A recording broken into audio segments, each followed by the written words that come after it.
आता बघूयात पुणे जिल्ह्यातल्या टॉप 9 बातम्या। पुण्यात एमपीएससीच्या विद्यार्थ्यांनी घेतली शरद पवारांची भेट। विविध मागण्यांवर शरद पवारांसोबत सकारात्मक चर्चा।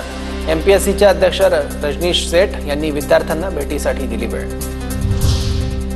पुणे पालिका हद्दीत पाणी चोरीला आता चाप बसणार। टँकरच्या फेऱ्या तपासणीची जबाबदारी आता सहाय्यक आयुक्तांवर। अनेक भागात टँकर पोहोचत नसल्यानं पालिका टँकरच्या फेऱ्यांची तपासणी करणार।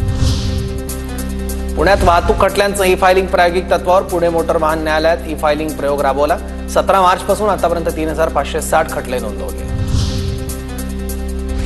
पुणे पालिकेकडून सुरक्षा रक्षकांसाठी 139 कोटींचा खर्च। महापालिकेने 3 वर्षांसाठी काढली निविदा। पुणे पालिकेत 1565 सुरक्षा रक्षक नेमले जाणार। पुण्याच्या लोहगाव परिसरात रिक्षा चालकाकडून महिलेशी गैरकृत्य, फरार झालेल्या रिक्षा चालकाविरोधात विनयभंग केल्याप्रकरणी गुन्हा दाखल।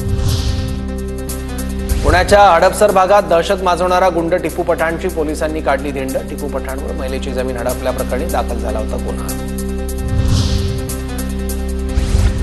बांगलादेशी युवतीची कुंटणखाण्यात 5 लाखांना विक्री। पुण्यात फिरायला नेण्याच्या आमिषानं युवतीची विक्री केल्याचा प्रकार।